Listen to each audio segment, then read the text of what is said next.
An evil has returned. He's Sauron.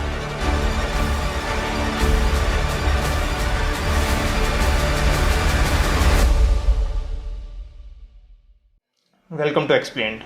We are back with another video on Rings of Power, जिसका अभी recently season 2 का trailer आया है, जिसके बारे में हम किसी और वीडियो में बात करेंगे। बट अभी हम मोस्टली इस वीडियो में रिंग्स ऑफ पावर के बारे में बात करेंगे।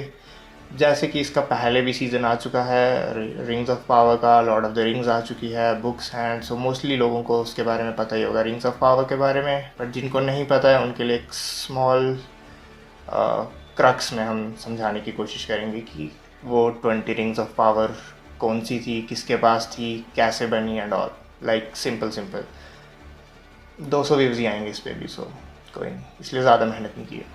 सबसे पहले हम बात करेंगे the most famous ring, the one ring की, जिसको सौरन ने बनाया था एंड उसको उसने माउंट डूम में क्रिएट किया था। ये तो सबको ही पता है। बट सौरन ने ये रिंग को क्यों बनाया था? बाकी की रिंग्स को कंट्रोल करने के लिए, ऑब्वियस सी बात है। बट वो मोस्टली सभी रिंग्स को कंट्रोल नहीं कर पाया था, जैसे कि सारी मिला के, द वन रिंग को मिला के भी 20 रिंग्स हैं वहाँ पे। बट वो कंट्रोल सिर्फ 16 को ही कर पाया था, क्योंकि जो 3 रिंग्स थी उनको जो एल्व्स के मोस्ट फेमस स्मिथ क्लेब्रिम्बॉर ने बनाया था। नाम बहुत मुश्किल है, सो उसको हम सिर्फ ब्रिम्बॉर बोलने वाले हैं क्योंकि मेरे से फंबल हो जाएगा। एंड उन 3 रिंग्स के ऊपर सौरन की पावर का कोई असर नहीं था, क्योंकि अगर आपको ध्यान में रहा हो, अगर आपने सीज़न 1 को अच्छे से देखा है एंड अगर आपको पता है कि सौरन जो है वो एल्व्स के साथ ही था जब वो रिंग्स बना रहे थे, एंड जब सौरन वहाँ से चला गया तो उसके बाद उन्होंने उन 3 रिंग्स की फॉर्मेशन की, क्योंकि सौरन ने ही एल्व्स को एक हिसाब से कह सकते हैं मैनिपुलेट किया था रिंग्स को बनाने के लिए। एंड जब वो रिंग्स बन गई, वो सारी रिंग्स लेके वहाँ से चला गया, उसने रिंग्स को डिस्ट्रीब्यूट किया डिफरेंट रेसेस में। देन उसने माउंट डूम में जाके एक अलग से वन रिंग की फॉर्मेशन की, जिससे उसका प्लान था सारी रिंग्स को कंट्रोल करने का। बट एल्व्स ने सीक्रेट में 3 रिंग्स और बनाई, जिसके बारे में सौरन को नहीं पता था, और उन तीनों रिंग्स पे सौरन का कोई कंट्रोल नहीं था, उसकी डार्क पावर का कोई असर नहीं था। बट जो द वन रिंग थी वो इतनी खास क्यों थी, उसमें इतना स्पेशल क्या था? उसमें स्पेशल ये था कि सौरन ने उसमें अपनी आधी पावर को इन्फ्यूज़ किया था, एंड उस रिंग की वजह से ही सौरन एक किस्म से इमॉर्टल हो चुका था। जब तक रिंग डिस्ट्रॉय नहीं होती, सौरन डिस्ट्रॉय नहीं हो सकता था, एंड वाइस वर्सा, जब तक रिंग सौरन के पास नहीं होती, सौरन अपनी 100% पावर को भी विल्ड नहीं कर सकता था। जैसा कि हमने लॉर्ड ऑफ द रिंग्स में भी देखा कि सौरन को इसलिए ने हरा तो दिया, बट सौरन फिर भी शैडोज़ में लर्क कर रहा है, अपने नाज़गुल्स को कंट्रोल कर रहा है, क्योंकि उसकी रिंग अभी भी सर्वाइव करती है। इसलिए द वन रिंग बहुत ही पावरफुल रिंग्स थी, एंड क्योंकि उसमें सौरन की आधी पावर्स थी, वो बाकी रिंग्स को इन्फ्लुएंस कर सकती थी, बाकी रिंग बेयरर्स को इन्फ्लुएंस कर सकती थी, एंड जो उस वन रिंग की पोजीशन में होता उसको भी करप्ट करने की पोटेंशियल रखती थी। Let's talk about the 3 rings जिनके ऊपर सौरन का कोई कंट्रोल नहीं था और उसकी डार्क पावर्स का कोई कंट्रोल नहीं था। द रिंग्स ऑफ एल्व्स, जिनको एल्व्स ने छुप के बनाया था, और कह सकते हैं जिनके बारे में सौरन को नहीं पता था। इनको बनाया किसने? इनको बनाया था एल्व्स के बहुत ही फेमस स्मिथ ने, जिसको हमने सीज़न 1 में भी देखा है, क्लेब्रिम्बॉर ने।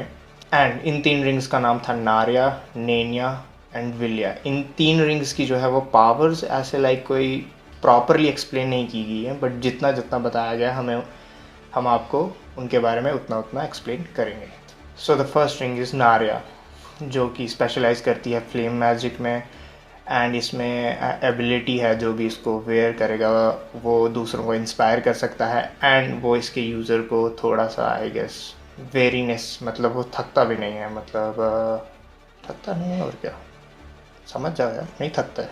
And the second ring was Nenya, जो कि यूज़ की जा सकती है as a shield and evil forces को वार्ड ऑफ करने के लिए, भगाने के लिए। मोस्टली एज अ ये मतलब शील्ड ही है, क्योंकि इविल फोर्सेस को भगाने के लिए भी एज अ शील्ड यूज़ होती है। Nenya as a shield.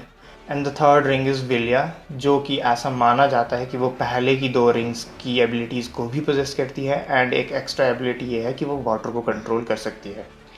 The next thing is कि ये तीनों रिंग्स किसको दी गई थी, एंड ये at the time of Lord of the rings के इवेंट के किसके पास थी। नारिया और विलिया जो है वो गिल-गलैड के पास थी। अगर आपको याद हो तो रिंग्स ऑफ पावर के सीज़न 1 में एल्व्स का लीडर जो दिखाया गया है वही गिल-गलैड है, और उन्हीं के पास नारिया और विलिया दी गई थी जब रिंग्स बनाई गई थी। गिल-गलैड ने नारिया को एक शिप राइट सिरडन नाम के शिप राइट को दे दिया गया था। एंड सिरडन ने जब गैंडाल्फ को देखा तो उसको लगा कि वो रिंग का ज़्यादा अच्छा इस्तेमाल कर सकता है, तो सिरडन ने वो रिंग गैंडाल्फ को दे दी। और ऐसे पास ऑन होते होते लॉर्ड ऑफ द रिंग्स के टाइम में नारिया जो है वो गैंडाल्फ के पास होती है। अगर आप मूवीज़ में ध्यान से देखें तो आपको गैंडाल्फ के हाथ में नारिया दिखाई पड़ेगी। रही बात गिल-गैलाड के पास जो दूसरी रिंग थी विलिया, वो उसने एलरॉन को दे दी थी हॉबिट और लॉर्ड ऑफ द रिंग्स के इवेंट्स के बहुत पहले। एंड जो तीसरी रिंग थी नेनिया, वो हमेशा से ग्लैड्रियल के पास ही थी जब से वो बनी थी and till the events of Lord of the rings. And जब फ्रोडो ने द वन रिंग को डिस्ट्रॉय कर दिया तो ये रिंग्स बिल्कुल यूजलेस हो गई थी।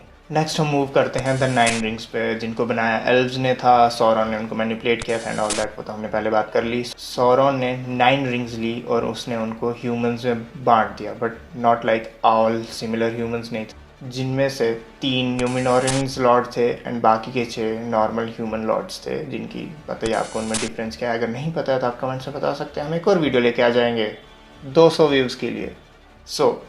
हमें इसमें ऐसे अलग अलग तो नहीं बताया गया कि कौन सी रिंग किसको दी गई और उनकी पावर क्या थी, बट इसमें सिंपल इतना बताया गया है कि जो 9 लॉर्ड्स को ये रिंग मिली थी उन्होंने उनकी वेल्थ को तो इम्प्रूव किया, उनकी ग्रीडीनेस को बढ़ाया, वो अपने डोमिनियंस को एक्सपैंड करने लगे, अपनी वेल्थ को इम्प्रूव करने लगे। बट वैसे ही वैसे वो थोड़े थोड़े वीक होने लगे सौरॉन के मैजिक के खिलाफ भी, और वो उसकी तरफ थोड़े ज़्यादा लीन करने लगे, कह सकते हैं वो उसके कंट्रोल में आने लगे। एंड जब रिंग्स पूरी तरह उन पे हावी हो गई तो हमें पता है वो नाज़गुल्स में कन्वर्ट हो गए, जिनको हमने लॉर्ड ऑफ द रिंग्स में देखा था, totally under the control of Sauron. And उनको इनविजिबल होने की एबिलिटी भी मिली थी रिंग्स की वजह से, एंड उनका जो लाइफ स्पैन था वो भी अननेचुरली एक्सटेंड हो गया था इस वजह से।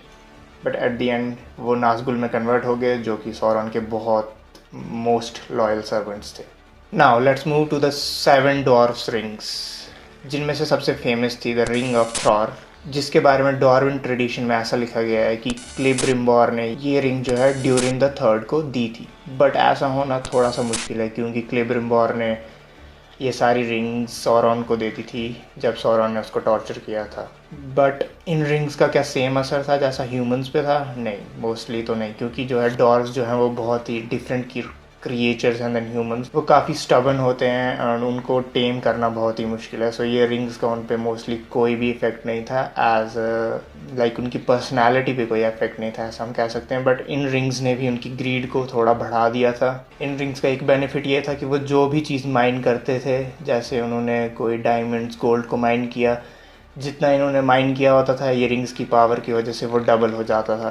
एंड इन रिंग्स की ही वजह से थोड़ा सा डॉर्व्स के अंदर भी अपना डोमिनियन एक्सपैंड करने की लालच आ गई थी। एंड यही सब चीज़ उन्हें एट द एंड सौरॉन की हेल्प करी, क्योंकि डॉर्व्स भी ग्रीडी हो गए थे, वो थोड़े से एल्व्स से दूर रहने लग गए थे, वो भी अपना डोमिनियन एक्सपैंड करना चाहते थे। एंड इसी चीज़ का फ़ायदा सौरॉन उठा रहा था। रिंग्स ने एज इवेंचुअली जैसे ह्यूमंस को इफ़ेक्ट किया, वैसे तो डॉर्व्स को इफ़ेक्ट नहीं किया, पर रिंग्स ने डॉर्व्स के ग्रीड को एक्सपैंड कर दिया, जो कि सेम ही चीज़ है एक हिसाब से।